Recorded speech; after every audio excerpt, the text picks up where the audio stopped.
Today's episode is about insecurities and body image, something so many women experience but don't always talk about out loud. We're diving into where these feelings come from, how comparison and beauty standards shape the way we see ourselves, and how our relationship with our bodies changes over time.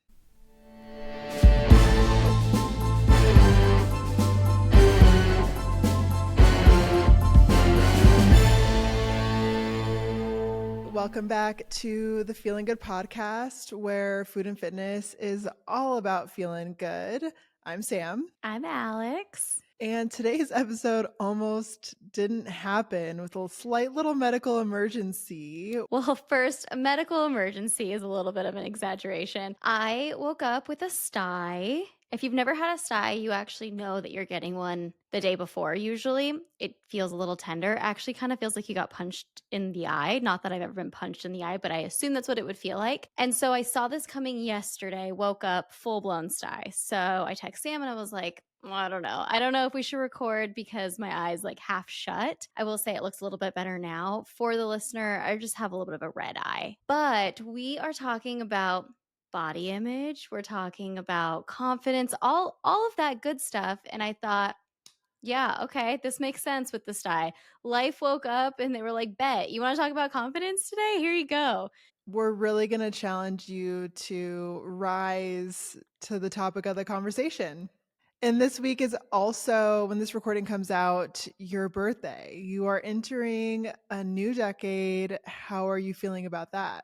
I think I feel fine. I actually think it hit me more so turning 29 with the thought that 30's around the corner. So I would say maybe 6 months ago, I was like, oh my God, I'm turning 30. But now I feel like it's just acceptance. Like I feel like I had to go through like the 5 stages of grief. And now I'm at acceptance. And now I feel great. I feel 27. I feel forever 27. I feel physically good, mentally, work in progress, I'm sure. But I don't know. It's no longer as daunting as it was for me a few months ago. What do you think that it is about aging that brings up like any sense of negativity? Like, why do we look at aging as a scary thing? I think because time is finite. So I think that's probably why it hits you like that, because you just obviously time is going by and it goes faster as you get older. I do believe that your 30's are your new 20's, like the 30 is the new 20. So I'm into it. For me, there are bits and pieces that do tie into body image, insecurities, and women as they get older traditionally are not valued as much. Is that at all a thought in your head? Maybe subconsciously, but I don't think it's the thing that I'm really focusing on. Also, because I feel like women are so cool and we're being shown a little bit more in new ways. Like they're actually, actresses are getting jobs past 40 years old. So you start seeing women portrayed a little bit differently. You start thinking a little bit differently. Also, just as a reference point, Jennifer Lopez is like 52. And I feel like that's hard to conceptualize. You're like, no, women are cool and we stay cool and we stay hot. Like times are changing. Not that women haven't been, we always have been, but nobody showed that. And I know you're turning 30, but I'm also having a midlife crisis where I'm questioning if what I want is really what I want or what society has told me that I should want. An example would be you go to college, you get married, you have kids, you buy a house, this very traditional trajectory of what life quote unquote should look like. I was talking to my mom about this. Well, I was looking at my mom while I thought about this. And I was like, I wonder if as you get older, do you want to dye your hair because you don't like the gray hair? Or is it because society told you that gray hair is undesirable? And that's why you dye your hair, right? Like, how many of these things that we do in our day-to-day lives are genuinely because we like them? And how could you differentiate between the two? I have no idea how you know, because do I get Botox because I don't like myself with forehead wrinkles, or did society tell me that they don't like my forehead wrinkles? Because I know personally, I look at someone else's forehead wrinkles and I actually think they look fine. Like I think that they look totally normal, totally fine. Don't even notice them. I look at mine and I go, No, no, that's bad. I think that is an example of society told you that this is preferred. I feel that way because every culture has something that they find to be the pinnacle of beauty, and it's different across the world. And here in the United States, preserving your youth, looking youthful, whether that's your hair color or wrinkles on your face, those are things that who knows what age it starts to creep in, but we've been just reiterated the importance of preserving our youth as long as possible. I was rewatching Uptown Girls. There is this scene in the movie. She's turning 22. The first scene of the movie is her birthday. She's turning 22. So she's a baby. And someone says something to her about Botox and that she could fix that worry line that she has on her forehead. And then she goes in the mirror and the image looking back at her is an elderly woman and she like it's a jump scare and I'm like, oh wow, I watched this movie at, I don't know, 8 years old. How long has this been, getting ingrained into my mind? It becomes a piece of your subconscious and you don't even recognize that you're doing it. Ultimately, that's been the first step for me to trying to correct some of the things that I've grown up believing or wanting for myself is even just having the question in the first place of, is this what I want? Is this what I need? Is this going to make me happy?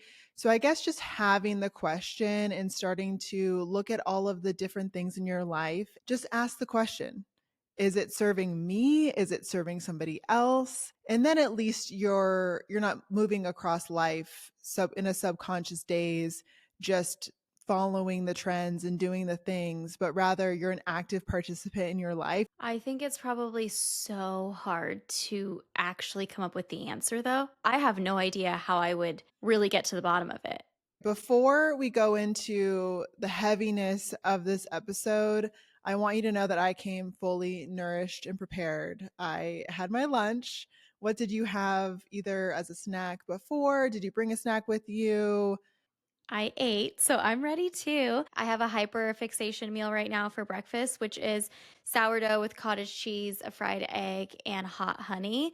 And I've been on a mix of a jalapeno sourdough, and then also I got a rosemary sourdough. And honestly, it just has taken this meal to the next level, having I don't know, a flavored sourdough. Is that what I would call it? Yeah, I guess it's flavored.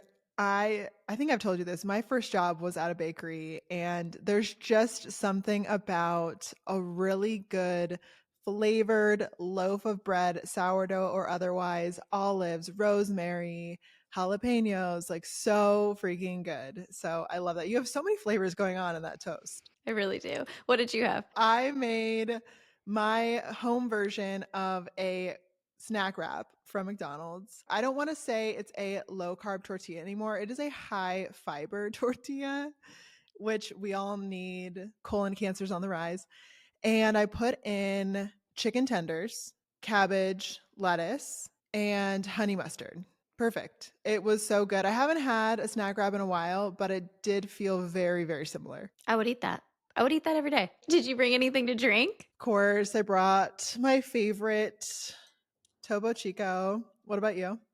I brought water and I brought an energy drink, and I just don't want to be judged that I have an energy drink 2 episodes in a row, but like I really needed it today. I think today is the day I overdosed on caffeine. I'm like feeling a little sick. And it's not even that late in the day It's yet. not even that late. I had 2 cups of coffee, protein coffee, and then I had an energy drink before I went to the gym. And then I accidentally bought these water flavors that have caffeine in them. And so I put that in my water. And then on my way back from the gym, I cracked open a Diet Coke.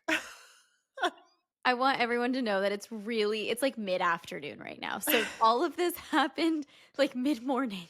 I really am just so careless with caffeine, and every once in a while it catches up with me. So, All right, if she gets a little loopy in this episode, we'll know why. well, I guess maybe I was just nervous for the topic of the episode. And I want to start with, I think, kind of a harder question. I want you to look back on your upbringing, your childhood, and what insecurities do you have? And where do you think that they came from? Well, she's really starting us off In the deep end. Oh my god. What are your insecurities? Where did they come from? Let's analyze your childhood. Okay, here we go. I would say that most of my life, physically, my thighs were always my biggest insecurity. I know that we touched previously on, a previous episode about being muscular from a young age.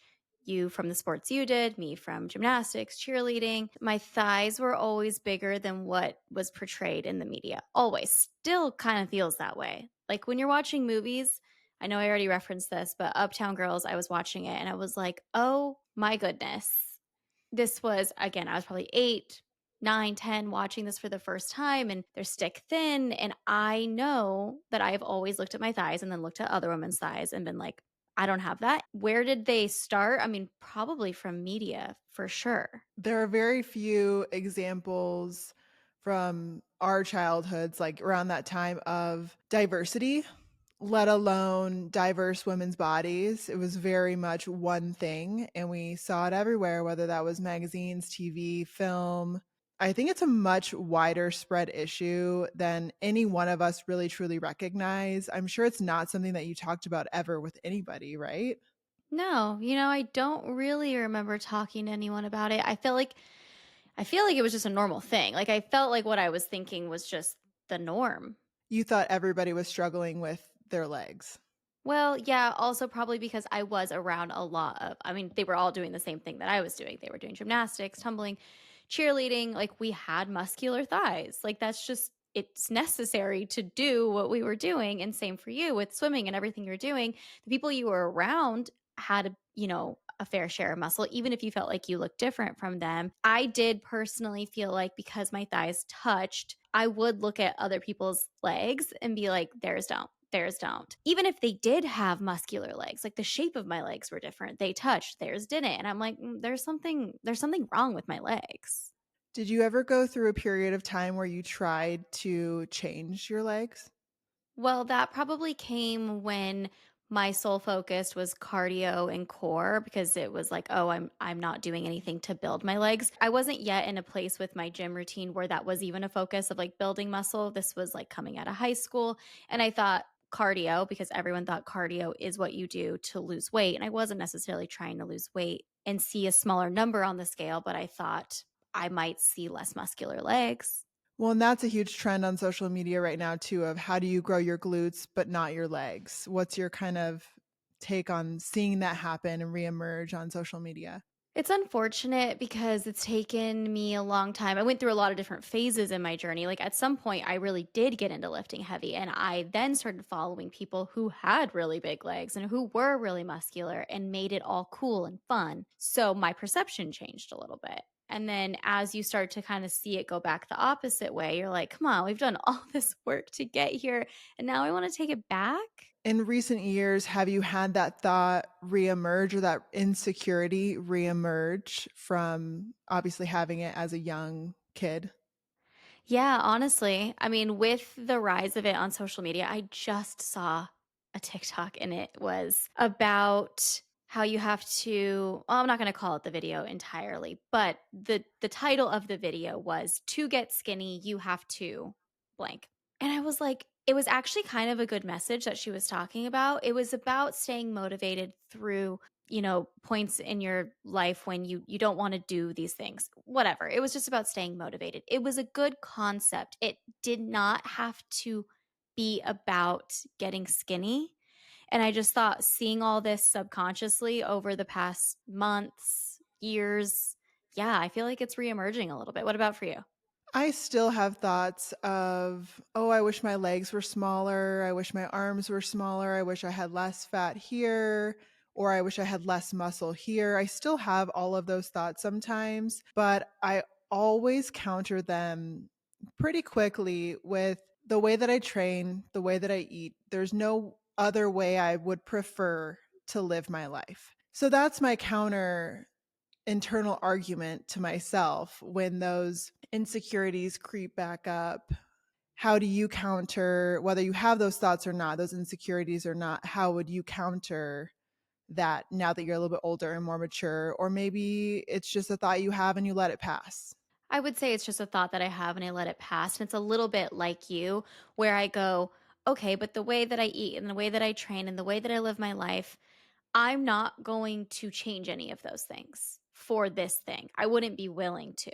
I enjoy what I do. I like what I do. I like the workouts that I do. I like to run. I ran a marathon.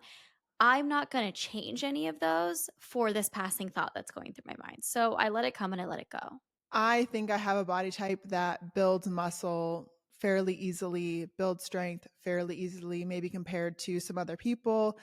And it is becoming more and more popular to be less muscular, right? You see a lot of videos online of men, I would call them boys, saying that they prefer a cardio bunny over a gym baddie. Genuinely shifting the way that I live my life for the male gaze, I cannot think of anything that I would prefer less to do, because I know that most of my life was genuinely built on how can I change my body, change my appearance, be quieter, be softer, be more palatable for what I believed men wanted.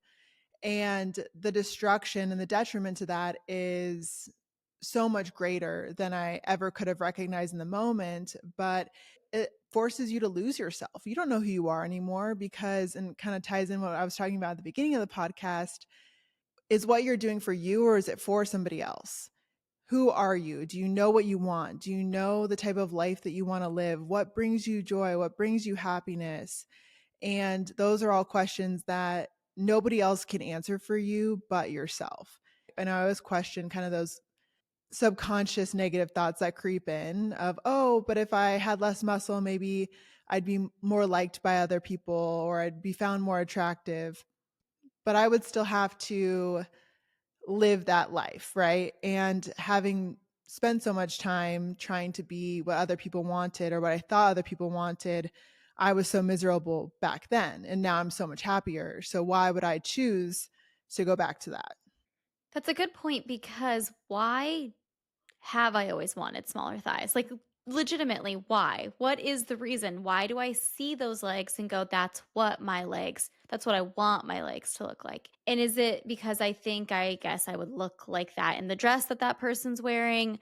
I guess that's what it usually comes down to is I feel like I'd have more options for clothes, which is I mean, you can wear anything with whatever you look like. I think it's more of like you think you're going to feel better in those clothes if you have that body. But for why? Like, for what? Because I actually can't see my legs when I'm wearing the dress. So am I thinking about what other people are gonna think about when they see my legs in the dress? It's just a good point. Is it for me? One of my core beliefs when I was young was if I just looked like this, I would be happier. If I was just two sizes, three sizes smaller, I would be so confident. And I truly believed that confidence, beauty, it existed at a specific size, a specific weight. Disproving that belief is very freeing. And I'm curious if you had any experience similar to that where you've disproven what you once believed to be true. No, I haven't. I haven't been able to prove that because I think you're right. I think it would be I would feel really confident wearing that mini skirt if my legs looked like that. But I've never had the chance to prove that or not. I remember doing a lot of things that were really bad for me. And I thought, well, if I just keep doing these bad things and I get to my goal, I can maintain it from there and I can start to be a healthier version of myself, which was never the case. That I was never able to prove that one to be true. So, looking back at your insecurities through your entire life, how do you think that they have changed as you've gotten older? What's crazy is I don't feel like the insecurities have changed. I almost feel like those just stay with you. I know we talked about the story of people telling us that like, we were really muscular and we were really young hearing that. And it's like you come up with these insecurities at a pretty young age. And I feel like they just linger. Maybe they evolve a little bit, but I kind of feel like you carry those same things that you dealt with at 8, 9, 10, 11, 12, 13 and you still carry them as an adult. Now, they don't have as much power over you anymore, or at least for me, that's what it is. They don't consume my thoughts, but it's still that same like they're still the same things. They haven't really changed. Yeah, I would agree. I would say My insecurities haven't changed. The voice of insecurity has gotten a lot quieter, and my life is filled with so many other things that are so much louder. I don't focus as much on my body as I used to because that genuinely used to be the most important thing about me. And now I look for other things that I value so much more than just how I look to other people. I value my strength. I value my endurance. I value my intelligence. I value so many other things that make me me, or things that I want to be, rather than just focusing on something that's more superficial. I think that as you get older, the goal is that these thoughts can come and then they can pass and you don't focus on them as much as you did as a teenager. But I do think it's crazy that whatever those insecurities are that you develop at a young age are kind of the way that you still see yourself. Now you handle it better, it's quieter, you don't focus on it because you know that there's so much more to life than these things that you're picking apart about your body. But it's crazy how those things that you were 13 thinking about are still the way that you tend to view yourself even as you get older. When we both were younger, we had someone comment about like how muscular we were, and that made us feel negatively about ourselves. Is there anything that someone said to you that's done the opposite, where they've complimented you on something where it's actually built up your confidence and made you feel better about yourself? Off the top of my head, the answer is no. No, I don't really know if that's the case, but I think the point is that the negative outweighs the positive so, so, so much. And you can easily brush past a positive comment because you're like, oh, they're just being nice. Or like, oh yeah, but they don't know this other thing. Oh yeah, but and you say that they're wrong. When the negative comment happens, you're like, they figured it out. They figured out the flaw I have, and the whole world knows it, and they all see it. And you're like, but they're right. You easily push past the positive, say they're wrong, and then you absorb the negative and you say they're right.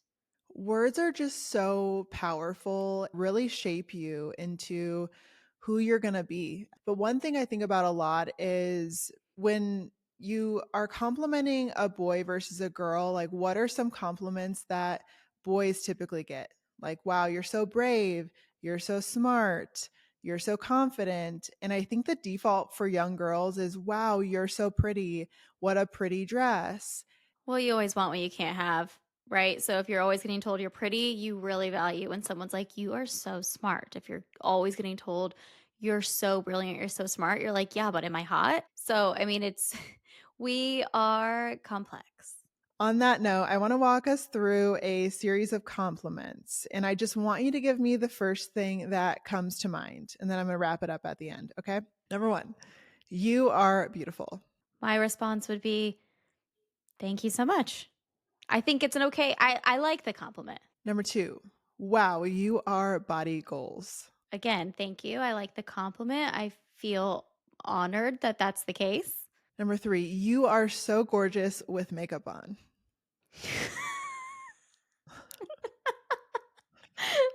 So you think I'm ugly without makeup? And number four, you look amazing. Have you lost weight? That's an interesting one, because for me, like, I struggle with my mental health, so that would probably be like, well, it's coming from a it's not a good thing if I have. But go ahead, dive into is there more? Or dive into, the way that these can be misinterpreted or maybe aren't a good thing. The point of me even just bringing this to the podcast is to show that while positively intentioned, a lot of things that we say can have a negative consequence or can have a negative connotation. I've had all of these things said to me, and I'll kind of walk you through my thought process when these things get brought up. So, the first one, you are beautiful. On the surface, so sweet, so kind, but it does emphasize the value of your beauty and your appearance above other things. Number two, wow, your body goals. Your body is your value, is kind of what that says to me. And also, don't let your body change. And if it does, then there goes my body goal. You're no longer something that serves me. Number 3, you are so gorgeous with makeup on. Same thing. You're less without it. I think it's a little bit of a backhanded compliment. And then number 4, you look amazing. Have you lost weight? It's suggesting that you're looking better because you're smaller. And first and foremost, your body is going to change through the entirety of your life. In fact, it absolutely should. As you get older, you should carry more body fat. It is protective and it's going to help you stay healthy for a longer period of time. So, our bodies are constantly gonna change. It is life, right? And so, when you say that someone looks better, smaller, you're suggesting that they shouldn't ever gain weight. And if they do, they look worse, or you're not going to say anything. And sometimes the absence of words, too, can be really powerful. The amount of comments and compliments I got as I was getting to my smallest was a very encouraging reason for me to continue to starve and kill myself in the gym. And nobody would have known that. However, it is the society we live in that celebrates thinness. And so we feel so compelled to congratulate people on something like that. Understand that your words do have a ton of weight and power behind them. I fully agree. I fully agree. Although I still love a compliment, and I don't think that there's, I feel like you have to find the fine line of like complimenting someone and then making sure that you're not giving him a backhanded compliment because I did get a backhanded compliment the other day and I thought it was so funny. I thought it was so funny. It was a DM and they were like, "Oh my god, I'm so glad I found your page because everything that I'm hard on myself for, I think looks great on you." So it's so great following you and seeing it on you, and then I'm not so hard on my own self. And I'm like, okay. I think that the person had really great intentions. They really did. But they just said all of my flaws, I hate them. But then you make me remember that like they're actually not that bad. I was like, this is really great to wake up to. And I truly I thought it was funny. I didn't take it to heart or anything. However, you don't know when someone is going to take it to heart and when it is going to affect them. You don't. So, what are your favorite compliments that you could ever receive? Because one of mine is, and this is kind of tying in your backhanded compliment, is you make me feel better about myself. That's a compliment I love. And hope that my page allows people to feel confident about themselves, because the opposite of that is so terrifying to me. I like that compliment. That's a good one. And I like that it's like your goal of your page. Like, I want people to feel like that. That's why the compliment means so much to you. Like, it's your goal to portray that. I'm not sure that I could think of a compliment I like off the top of my head. Although I know that there have been times where I'm like, wow, that is the only compliment you could give me that you could just keep giving to me for the rest of my life. And I would be on top of this world. But I can't think of it on top of my head. Outside of physical insecurities, do you carry any others with you? Could you give me an example? Yeah, because I have so many. Can you go first? So, one of my insecurities is to be misunderstood. And also, in that same line of thought, is to be misunderstood, but also disliked. I wouldn't call myself a people pleaser, but I am terrified that somebody's going to take what I say and misunderstand my intention. Well, I'm the most anxious person in the world. So, yeah, I'm always thinking that people are misunderstanding me. I could say hi to a stranger and I will look to the person next to me and say, "Did I say hi rudely?" So, yeah, I feel that one. I feel like I've been with you, and it'll be like 20 minutes after an interaction and you're like, "Was I weird? I'm What?" constantly like playing back scenarios in which I have talked to somebody and then went, "Oh my god, they hate me, they think I said that weird, I talked too much, I wasn't nice," which I am nice, so I don't know why I'm like, I said that rude, which I know I didn't, but I think I did in this time. Yeah, I feel that a lot. I want to move on to something that I put a lot of thought into.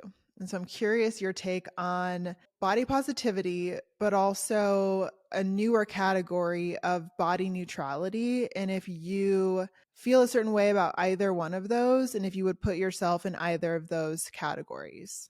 If you had to put me in a category, because I haven't thought about being in this category one way or the other, I guess I would say body neutrality. What about you?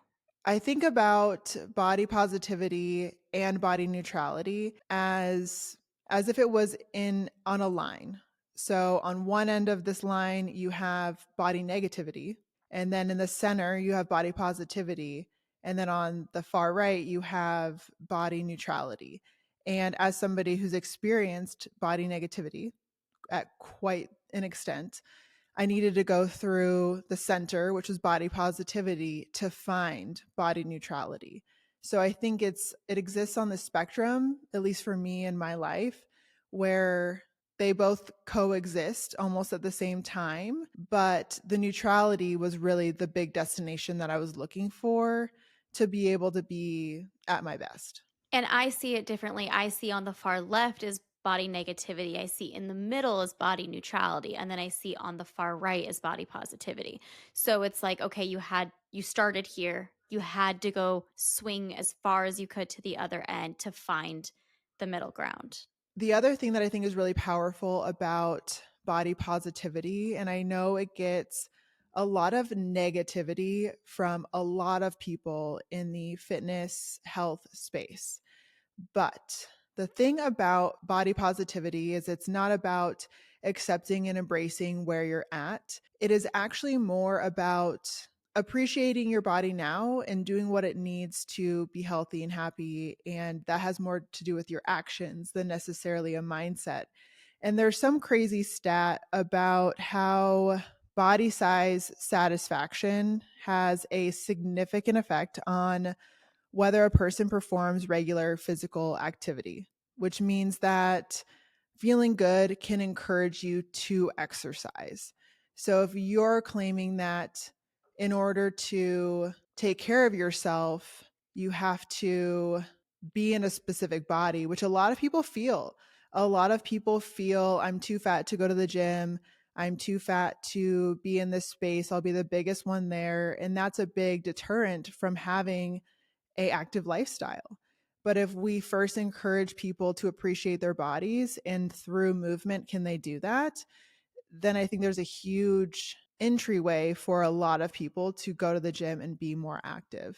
The reason that I pick body neutrality, like I said, I hadn't thought about it at great length, so it is just my pick off the top of my head. But the reason that I lean towards that is because I think there's this pressure if you're constantly thinking body positivity to always love what you see in the mirror and or to not change something about yourself, maybe purely for vanity reasons. Now, I'm not saying that you should or shouldn't do that. That's up to you. But I think that every single person on this planet is going to deal with a bad body image day. Mhm. And to be able to look in the mirror and be neutral about it, just going like, well, I don't have to love it and I don't need to hate it. It's just my body today. Kind of like we talked earlier, the thought will pass.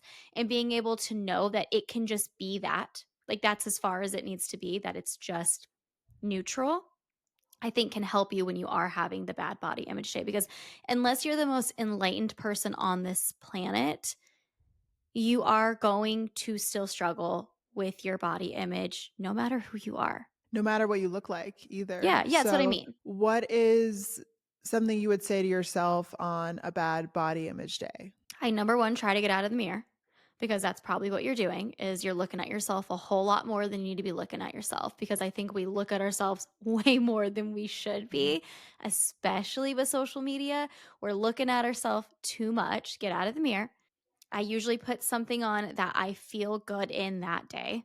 So maybe that means you need to be in sweatpants and a sweatshirt and not look at yourself that day. Then do whatever you got to do. Probably go do something for my physical activity, not for, oh my God, I'm having a bad body image day. I need to go move because I need to lose weight, fix my legs, whatever it is. No, it's more so when my endorphins are flowing, I have a whole new mindset. I am a new person when those endorphins are flowing and I'm like, "Oh yeah, when I'm active, I feel good." I also let the thought come and I let it go. Like I don't sit with it.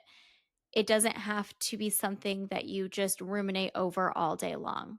It's a thought you had and you watch it pass like you do a cloud in the sky. You just watch it go over your head and let it go and don't hold on to it. Now, obviously that's easier said than done, of course. But when you're almost 30, you're really good at it. Well, some days not. That's why you have to get out of the mirror. A couple of really powerful things that I remind myself of that I've gotten from books and social media, probably.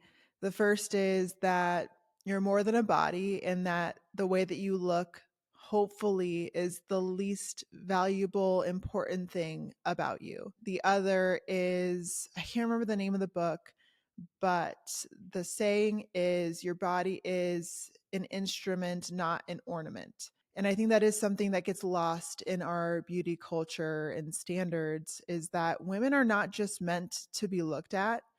It all comes down to your perception of what you believe your intended purpose is. Is your purpose to look good next to somebody? Or, and you can, like, there's no shame in wanting to look good. I think that we can both agree that we still carry vanity with us, right? Like, we both do things to preserve our youth. I wouldn't be wearing makeup right now if I didn't care about vanity. But in the grand scheme of things, me putting on makeup versus me starving myself, I think that it's a huge improvement. Yeah, vanity is still very real and very alive for me. Like I said at the start of this episode, I get Botox in my face. Like that that answers that question right there. I also know that when I feel good, I look good. And part of that is like I do want to look good, whatever that means to me at that, moment in time. Now, is it my sole focus? Absolutely not. Absolutely not. I don't know if I'll ever be able to let go of the vanity of it. I think you can try little by little as you get older and start to just care a little bit less about outside, people's opinions really. But that goes back to your question from the very beginning, which is what are you doing for yourself and what are you doing for what, society has told you to do? I mean, what are the things that help you feel really good about yourself? And maybe a piece of that pie is how it makes you look, or how exercise also makes you look. It makes you feel really good, but it also helps you maintain a healthy body. And I do think that you can see health in a lot of different ways. I think there is a visual representation. Not only one thing is looking healthy, but I do think when I take care of myself a little bit more, my skin is more clear. When I take care of myself a little bit more, my energy is higher. And I think that that's visual as well. A compliment we talked about earlier, like a compliment that I would love to hear is, wow, like your energy is super contagious and, super positive. I don't think I always bring that to the table, but I would like to. You can be a positive person. But I don't think that I walk into a room and exude positivity or confidence. And I find that so attractive about other people, how easily it is, even for my sister, to walk into a room and just make friends.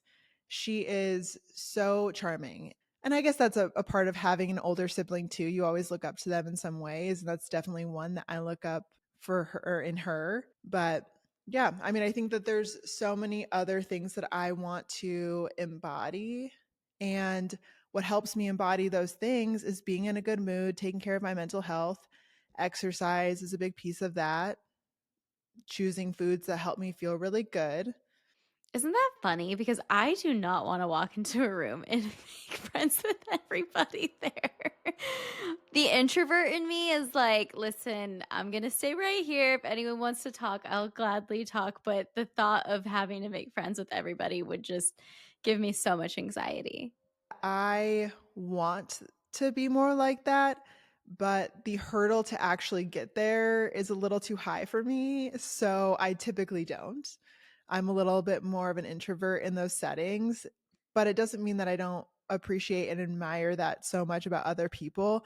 When someone comes up to me and says hi and introduces themselves, I am in so much awe of that person because I genuinely don't know what it would take for me to do the same. I tend to always feel like I'm invisible.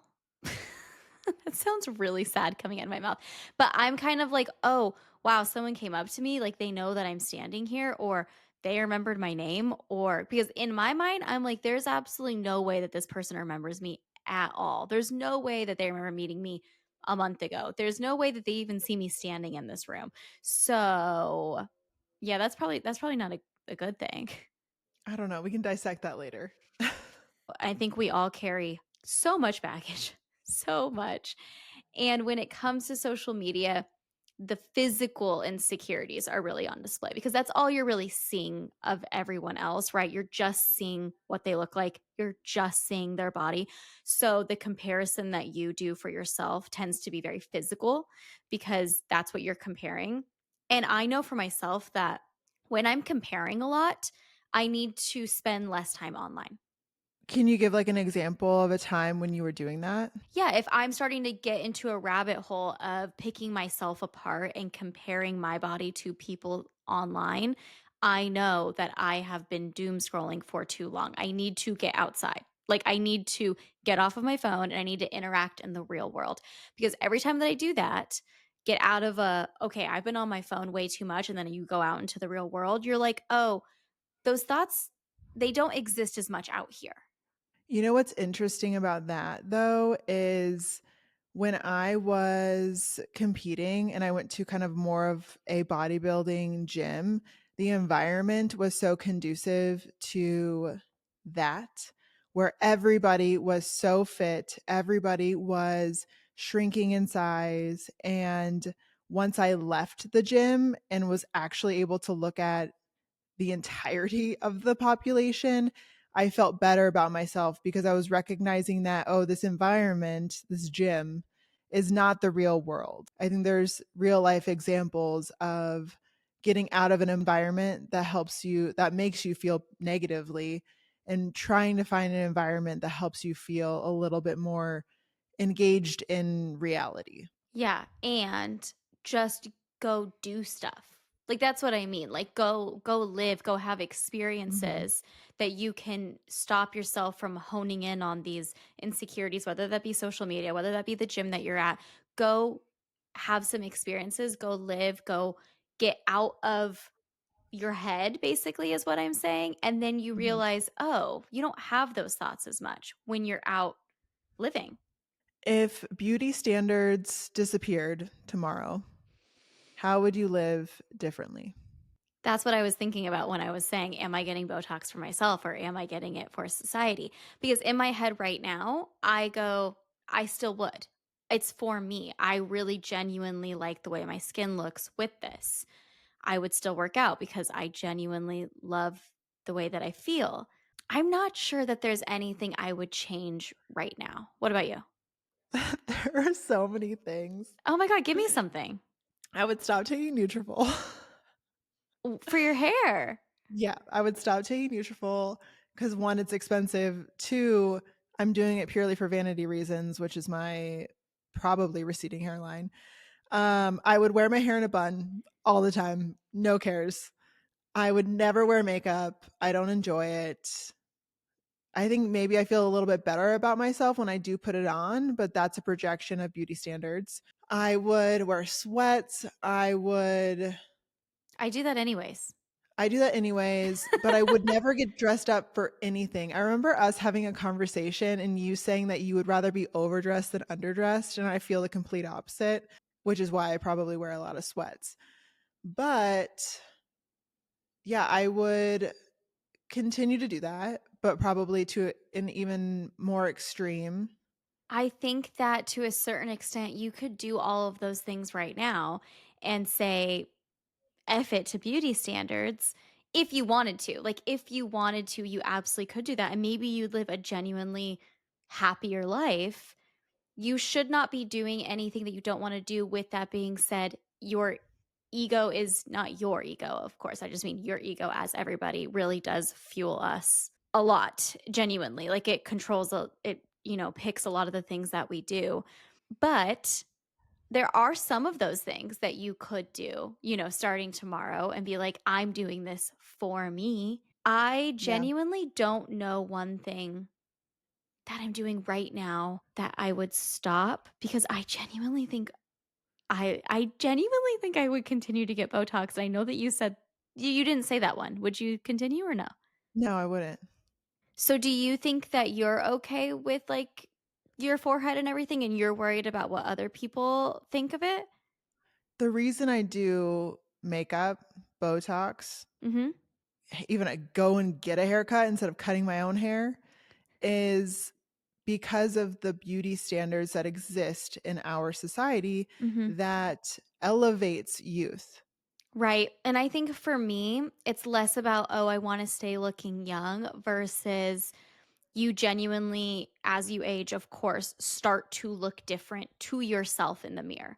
And you go, oh, I don't recognize that. And I think that's more of what I hold on to, of like, oh, I don't recognize that face in the mirror. Now, listen, I could do the work and be like, no, this is what it is. And I'm going to get used to it and I'm going to accept this. Instead, I go, things are changing. I don't like, or I don't know this person in the mirror. How can I know that person? Which for me is, getting the Botox and having the face that I'm used to looking in the mirror at. But that is a part of life. Like, do you want to accept like the change in the getting older, or are you obviously trying to preserve it? Which is a beauty ideal that we have been trained to want for ourselves. You know who does a really good job of ditching beauty standards or expectations is Pamela Anderson.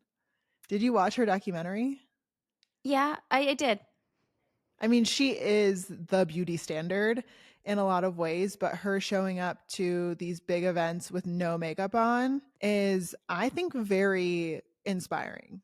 I don't know. I don't want to say anything negative about her. It's very easy to say that when you are the pinnacle of beauty and when you have, again, like we talked about earlier, when all you've heard your whole life is how beautiful you are and how perfect you are, you're ready to have some other compliments. You're ready to hear how inspiring you are. You're ready to hear how brave you are. So it's so much easier said than done to be like, show up on the red carpet without any makeup on, because you're almost trying to prove this point of, I am so much more than this other thing you've been telling me I am. It's such a mind game too, because getting older really is such a privilege. If you've ever lost anybody at a young age, you recognize what a privilege getting older is. And yet, it's really hard to embrace getting older with the set of beauty standards that exist in our society. Absolutely. We talk about getting facelifts like at least once a week. Absolutely. And I mean, there's another side to it too, which is, what do you, genuinely enjoy? Because there are women who genuinely find putting makeup on to be so therapeutic. And they might hear from certain people going like, why do you wear a full face of makeup everywhere you go? Why do you wear makeup to the gym? When genuinely they're doing it for themselves, for something they enjoy. I think there was a meta analysis or research article that I read a while ago, so I'm not going to get it word for word. What a lot of plastic surgeons, I guess, tend to notice is that they get a lot of majority women coming in trying to fix their confidence and build up their confidence because they think this one thing is holding them back from it. And the research also showed sometimes it made it worse because if you saw something change about yourself that you thought was holding you back from this sense of confidence or self love, and then it didn't actually fill that void, then what's left? But you can tell people that left and right. And it goes back to you saying that you lost the weight, you got smaller, and then realized that it didn't actually fix the thing that you wanted to fix. It didn't make you more confident or happy. And how can you know that without going through it? So it's such a fine line of, you can tell people all day long that it's not going to change, which you don't know. For some people, it genuinely could. Absolutely, it could. Maybe it's the one thing that they really have wanted to change. You could tell them that all day long, but until someone gives it a try, they're not going to believe you. Do you think you're someone who can learn from someone else's mistakes, or do you think that you have to make them yourself? I think I have to make it myself, and I genuinely think most people do. Alternatively, I do think some beliefs just take time to simmer down. An example of that would be I need a boob job. I hate my boobs, which is a long time belief for me, but thankfully it was very expensive. So I didn't just rush right into that one. And now as time has gone on, it's just not something that I really would. I mean, I would never do it now, not because I don't think that bigger boobs are attractive, but for me, I know it wouldn't give me satisfaction. I know it wouldn't be for me. It's still on the table for me. Oh, I mean, it's okay. not like I'm not ruling it out. Like, it absolutely is not something I'm like, no, never.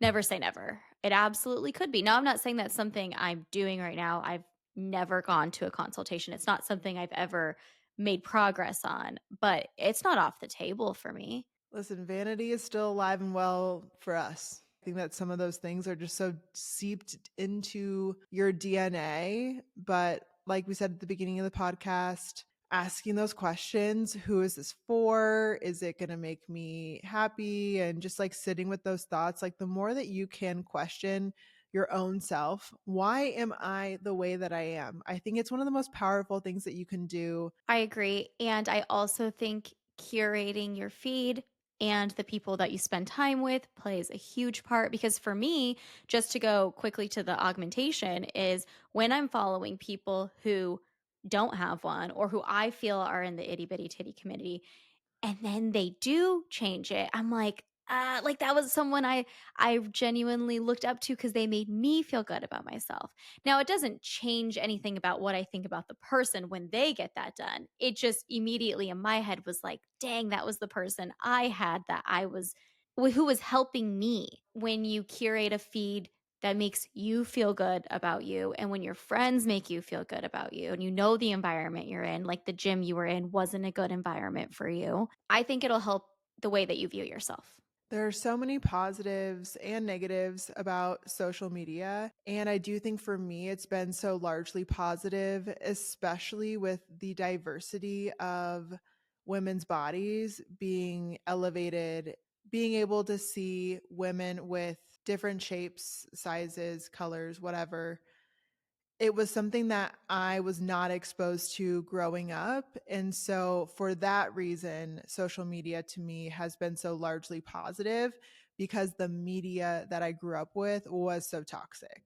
But what you see is what you choose to see for the most part, and what you're drawn to is your choice, at least in the beginning, right? Your algorithm is set up to cater to you, and only because I was looking for diversity, I found it, right? It's not like it just came up for me.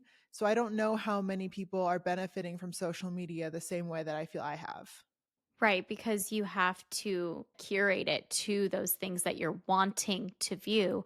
And sometimes you can get trapped in something you go down the rabbit hole. You don't even realize the things that you're looking at or that you are spending so much time thinking about, looking at, watching. And when you go out and you search for the diversity and the body that you're looking for, or not even like not looking for because you wanna look like it. I mean, just so that you can expand the thing that you're consuming every single day because we all, and I know that I am falling into this as well, we all are kinda starting to look like the same in a lot of ways.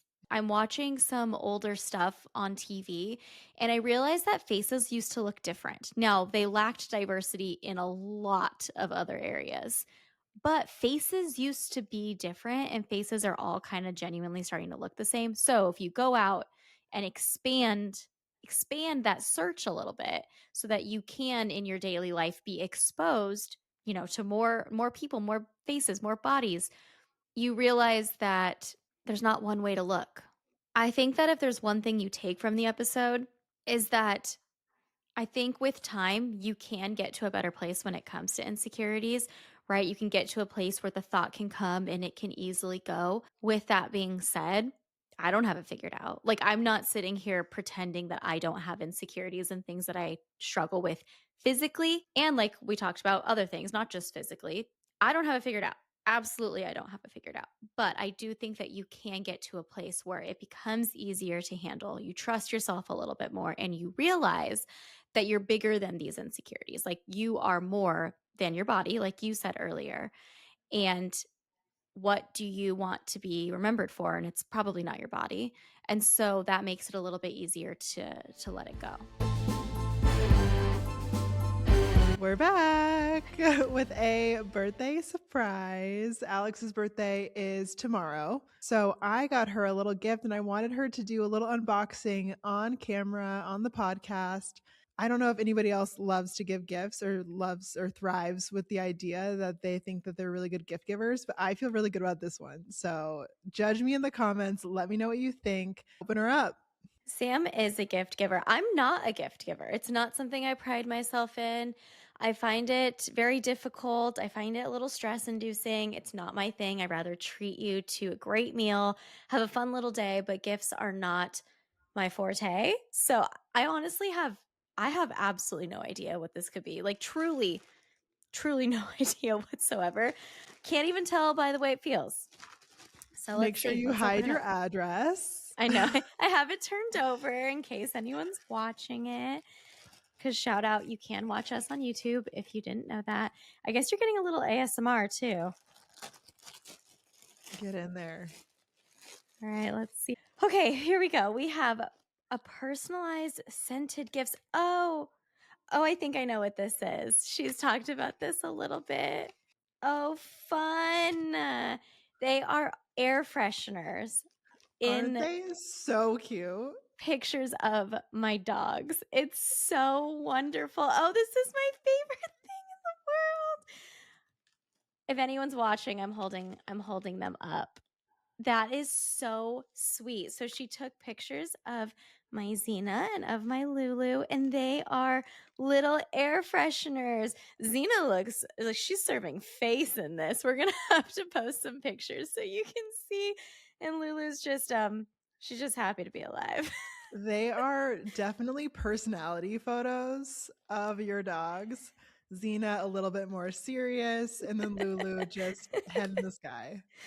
The one I have of Griffey doesn't even smell good anymore. It's just there for fun. Oh, this will stay in my car long after the smell has worn off, which is actually great news. I got a car wash yesterday. So this is really perfect. Your Also, car's ready. what am I supposed to do? Am I supposed to pick between my babies? I think you put both up, Okay, I think and I'm then gonna have to. it'll switch, rotate side to side. Perfect. Okay. I guess I'm pulling out the big thing now. I think Sam has this herself and she loves it. Am I correct? Well, this is a gift I have been given. I love it so much that I want other people to also have it. We have, oh, fun. And it has our podcast name. Oh, it's an incredible, incredible tote by LL Bean, I guess is the brand. Incredible Shout tote, out. but like that's not even the cool part. The cool part is that it's embroidered and it says feeling good. Oh, that's so fun and Okay. cute. So I was gonna get you the size that I have, but it would be so laughable how large that bag is next to your little body. No, this is great. This is perfect. I don't need she'll have to post a picture of her toe. She truly takes it everywhere. It fits the world in it. But this is plenty big. Plenty big. I love it. I love that it says feeling good. So I originally was gonna try and do like a space between, but it was like an additional $75 for one extra character. And I was No, like, you that's know fine. what? It looks great. No, it looks amazing. So, can you go online to this company, I guess, and embroider anything? I don't know if this is a 90s thing, but LL Bean has been around for forever. Oh, I okay. used to have my initials embroidered on my backpacks as a kid. You go on, it's the canvas tote. They have four different sizes. You can do short handles, long handles, and then you can add either your initials, you can add, I don't know how many characters, however many characters feeling good is, is your maximum amount of characters. So, and then you can pick from different fonts. It's very fun. What else we got in there? All right, we got two more small things. We've got I guess this is what turning 30 gets you. She gave me a pack of Tums, a little travel size, a cute one for your purse. Yes, a little emergency pack to have ready to go when at a moment's notice. Is this what my future holds for me? Well, for me, I have never consumed more Tums than being in my 30s. And I think it's purely because I know there's a way out from feeling bad. Whereas before I was like, whatever, I just feel bad. But now I'm like, no, I can solve this problem right now. And so it's good to have on hand just in case. No, my dream is to always have what someone's looking for, like in the car or in my purse. So this is perfect because how many times have you been somewhere where you're like, "Dang, does anyone have a Tom?" This is perfect. And then you guys are going to love this last one. If you listened to our influencing slash de-influencing episode, I have my very own, well, they're just regular tweezers, but I'm going to keep them in my car because Sam wants everyone to have car tweezers. Listen, stay ready, guys. Oh, this is great. This is my favorite. I'm Oh, so I'm glad you so liked excited. everything. I'm going to put the air fresheners in right now in my crispy, clean car, and I'm going to use my canvas on my little trip tomorrow. Yay! Are you so excited to leave? You do sound a little bit hoarse, like maybe you are getting a little sick, but I don't think so. I think allergies are kicking my butt. oh, well, that's best case scenario. Yeah, but I do sound not great and I'm sneezing like crazy, but you know, I don't feel bad. So that's a plus. And I'm going to treat myself to maybe a massage. Ooh. So I was gonna ask, what are you most looking forward to on this little trip? I'm really looking forward to just some, I don't know, some downtime. The weather's going to be so nice. So I think I'm going to do pool, massage. We're going to the Sphere, which is exciting because it's just like something new. And food, of course. In case you didn't deduct this yourself, she's going to Vegas. The Sphere should have gave that away, which is not a place that I've gone that many times. It's not like a usual place we go to, but it'll be a nice few days away, and I'm going to take my cute tote. I can't wait to see it in action. I also got myself one. Listen, that's what I do. Okay, Sam and I were just talking recently. When I go, let us know if you're the same way. When I go get someone a gift, I am more than likely coming home with a gift as well. If you like it, you know someone else will like it. You should get it for yourself too. I Okay, I think it love that. I love that. We're going to be matching this year at the beach. Thank you. I love it all so much. That's it for today. Take what you need from this episode, leave the rest, and trust that you're doing better than you think. Thank you for being here. If you liked this episode, please rate and review us. We'll talk to you soon. And until then, keep feeling good.